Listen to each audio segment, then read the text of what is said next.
Oi, amores. Dando continuidade à nossa matéria sobre o imperialismo do século XIX, ou chamado neocolonialismo, que é a mesma coisa, tá?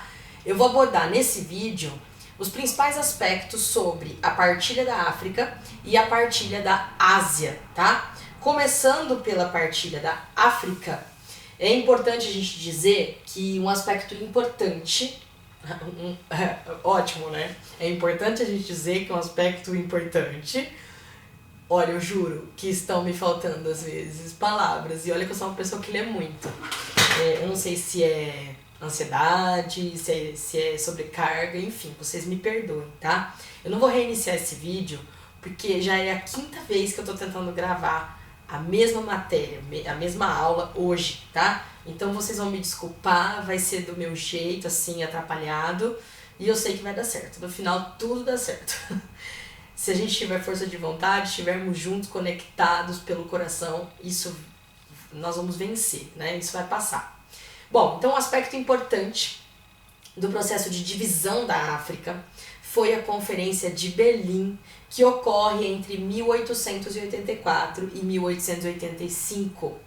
E aí nós vamos acompanhar o seguinte, que representantes dos Estados Unidos, da Rússia, da Tunísia e de mais 13 países europeus simplesmente resolveram dividir e partilhar o continente africano como se fosse o quintal da casa deles.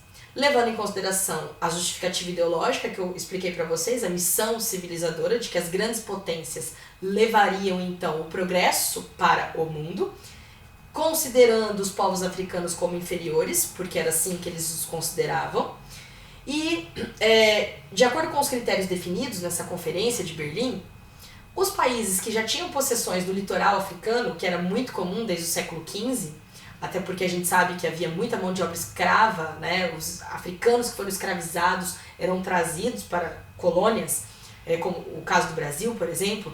Esses países teriam alguns privilégios nessa partilha. E quando surgisse algum tipo de disputa e os países não se entendessem, haveria chamada arbitragem.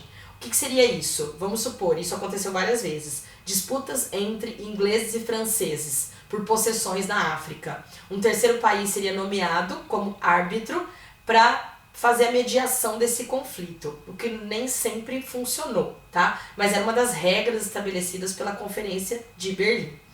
Bom, até a primeira metade do século XIX, a África, como nós sabemos, ela abastecia de escravos as colônias e até ex-colônias europeias da América. E a partir do neocolonialismo ela passou a fornecer matéria-prima e ela passou a ser também vista como oportunidade de mão de obra barata e de mercado consumidor.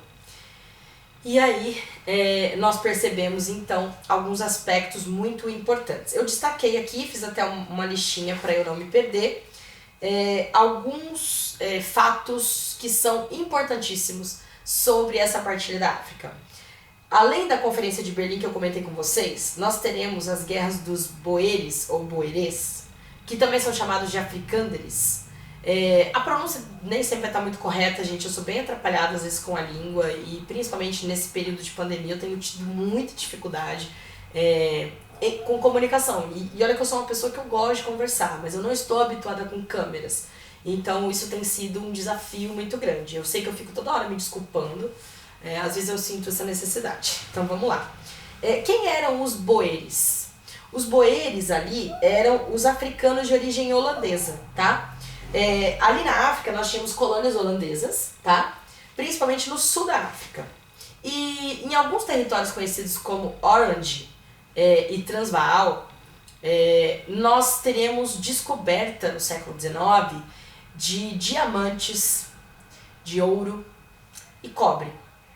Mas principalmente a descoberta de metais preciosos como os diamantes e o ouro vão despertar, obviamente, o interesse de outros países, como foi o caso dos ingleses. A coroa britânica vai crescer os olhos para essas possessões holandesas no sul da África. E nós teremos então ali um avanço dos ingleses sobre essas colônias holandesas. Inclusive, os boeres que são esses africanos de origem holandesa, vão receber apoio estrangeiro da França e da Alemanha, que eram também interessadas na região, apoiam os boeres ou boerês contra a Inglaterra. No entanto, a vitória inglesa foi inevitável, porque o exército inglês e a Inglaterra era uma das maiores potências naquele momento, até pela sua industrialização, até porque a Revolução Industrial começa na própria Inglaterra, nós estudamos sobre isso. Então havia uma superioridade com relação à economia, com relação à política e até o exército. Então em 1902 a Inglaterra vence e consegue conquistar essas antigas colônias holandesas no sul da África, colocando fim então à Guerra dos Boeres ou Boerês, e inclusive ali, gente, vão surgir alguns campos de concentração. A ideia dos campos de concentração que foram adaptados pelo monstro do Hitler já haviam ocorrido em alguns lugares, tá? O povo da Tasmânia, por exemplo, foi absurdamente eliminado, baseado nessas ideias de darwinismo social, de eugenia, de buscar uma raça pura. Já tinha essa ideia dentro dessa base de sustentação ideológica do neocolonialismo. Vale a pena vocês darem uma pesquisada, tá? E inclusive surge pela primeira vez o apartheid, que é a segregação racial dentro de um país, gente, africano, tá? Então ali nesse sul da África a gente vai ter já essa situação de apartheid, que vai se agravar depois, mas surge já nesse momento, tá? Dentro desse contexto da Guerra dos Boeres ou Boerês, tá? Que começa ali por volta de 1889, século XIX, tá? Entre os ingleses e os holandeses, tá bom? Outro ponto muito importante dessa partilha da África é com relação ao Canal de Suez, que ligava o Mar Mediterrâneo ao Mar Vermelho, encurtando assim a distância para chegar às Índias. E a Índia é um lugar, é uma possessão buscada por muitos países desde muito cedo, quando começam as grandes navegações, porque ali haviam as especiarias, produtos exóticos, que eram extremamente lucrativos. Então esse comércio continuou sendo muito visado, tá? E era o Canal de Suez, então era estratégico para o Império Britânico. Então vai haver a briga, né, da Inglaterra ali. O Canal de Suez foi construído pelo Egito e pela França, né, num determinado momento, e a Inglaterra consegue, nesse período de partilha da África, comprar parte do Egito e ter essa possessão ali sobre o Canal de Suez durante um bom tempo. Surgem algumas revoltas nacionalistas, tá, como reação a esse domínio dos ingleses na região do Canal de Suez. Entre essas revoltas nacionalistas a gente tem uma muito importante no Egito em 1882 e uma no Sudão em 1885. Se vocês tiverem curiosidade, dá uma olhadinha, tá? É interessante. Nós percebemos assim, então, que essa partilha da África ela se dá de diversas maneiras. A gente tem algumas questões bem importantes, né? Eu destaquei as principais, mas eu quero falar com vocês agora sobre a partilha da Ásia, tá? E o imperialismo, né, na Ásia também promove muitas reações coloniais que eu quero comentar com vocês. O principal alvo, então, dessas grandes navegações era a Índia, né, que fica na Ásia. E aí, o caso da Índia, que eu quero comentar primeiro com relação a essa partilha da Ásia, tá bom? Por volta de 1756 até 1763, nós tivemos a Guerra dos 100 Anos. Perdão, a Guerra dos 7 Anos entre a França e a Inglaterra. É que a Guerra dos 100 Anos, que na verdade durou 116, também foi entre França e Inglaterra. Me deu um bug aqui, é bug que fala? Acho que é. Tô ficando doidinha. Essa Guerra dos 7 Anos entre França e Inglaterra, por disputas territoriais, foi vencida pela Inglaterra. E ali a Inglaterra, então, domina totalmente várias regiões, e a Índia é uma delas. E fazendo parte, então, desse imperialismo do século XIX, entre as possessões inglesas está a Índia, na Ásia. Inclusive, lembrando, né, gente, quando houve lá a Conferência de Berlim, que é um dos principais assuntos dentro da partilha da África, a maioria dos territórios acabou ficando na mão dos ingleses. E isso descontentou muitos outros países europeus, por isso a necessidade de ter uma arbitragem, uma mediação de conflitos, tá? Mas voltando então aqui para o caso da Índia. A coroa britânica, ela não modificou, por exemplo, a estrutura social da Índia, que é baseada no sistema de castas, extremamente injusto, e embora por lei hoje seja proibido, na prática ele continua existindo, tá? A Índia vai se tornar um protetorado, então subordinado aos ingleses, e a partir daí a gente tem desemprego, pobreza, exploração, né, um deslocamento populacional através do êxodo rural, porque a situação dos indianos vai ficar cada vez mais difícil. E por conta disso a gente tem algumas revoltas coloniais, como a revolta dos cipaios.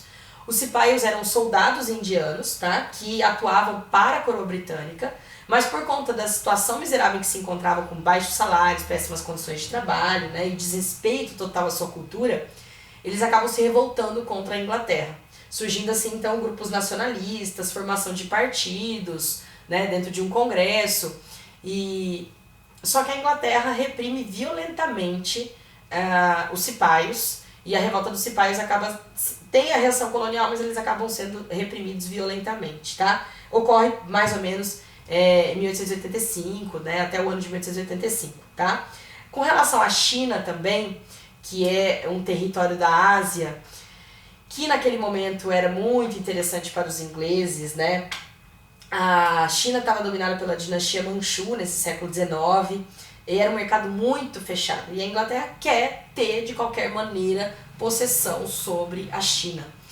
E uma das maiores crueldades que os ingleses cometem é começar a comercialização de uma droga, que era o ópio, extraído da papoula, uma droga alucinógena.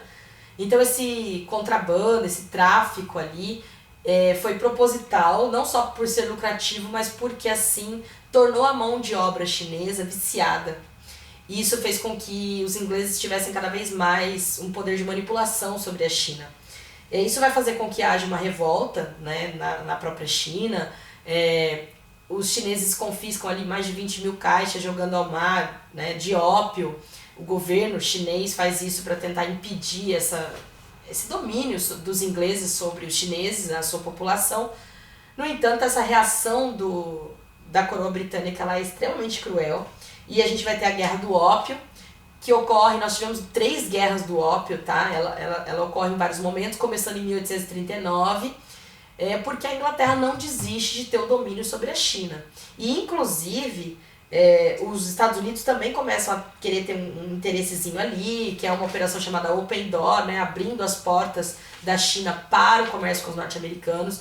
Mas os ingleses têm ali um domínio muito maior. E quando acaba a Guerra do Ópio, ali entre China e Inglaterra, nós teremos o lançamento de tratados, acordos entre a Inglaterra e a China totalmente desiguais para os chineses, né? Um desses tratados é o Tratado de Nanquim, que ocorreu em 1842, obrigando a China a abrir 5 portos para a Inglaterra e passar Hong Kong para o controle britânico. Inclusive, Hong Kong só voltou a pertencer à China em 1997, tá? Até 1997 pertencia à Inglaterra.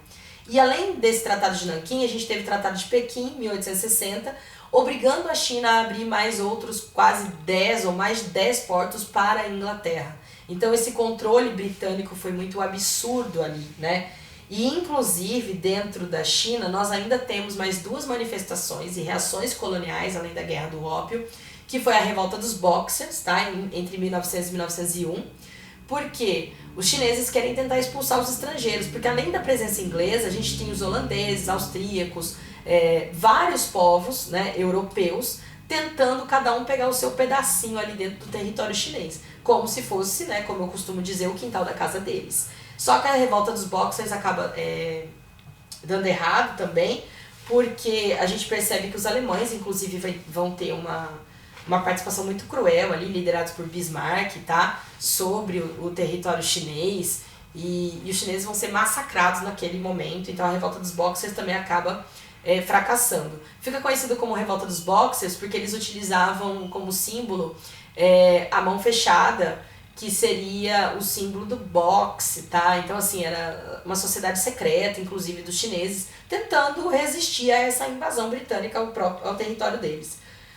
Nós teremos também uma revolta camponesa, Taiping, a revolta de Taiping dentro da China, que é bem importante a gente comentar, tá? Com relação, então, à partilha da Ásia, um outro ponto também, gente, é o Japão. Só que eu gostaria que vocês assistissem, eu fiz um vídeo separado para falar do caso do Japão, porque é um caso muito específico em que os Estados Unidos invadem o território japonês e nós teremos ali uma modernização do Japão, que até então era uma sociedade feudal, e eu gravei um vídeo só sobre isso, sobre o Japão no século XIX, que é a época da era Meiji, ou restauração Meiji, tá? Então eu vou deixar vocês assistirem esse outro vídeo em particular, para entenderem também dentro desse contexto da partilha da Ásia no século XIX. Basicamente era isso que eu gostaria de comentar com vocês. E aí no próximo vídeo que eu vou gravar, aí sim a gente vai falar sobre as reações que ocorrem contra esse imperialismo do século XIX, que nós vamos conhecer como descolonização da Ásia e da África, mas eu vou abordar num próximo vídeo, senão fica muito assunto, a gente acaba se perdendo, tá? Eu vou desligar então esse vídeo aí pra vocês, e qualquer dúvida vocês me mandem, porque realmente são muitas informações pra gente colocar num vídeo só.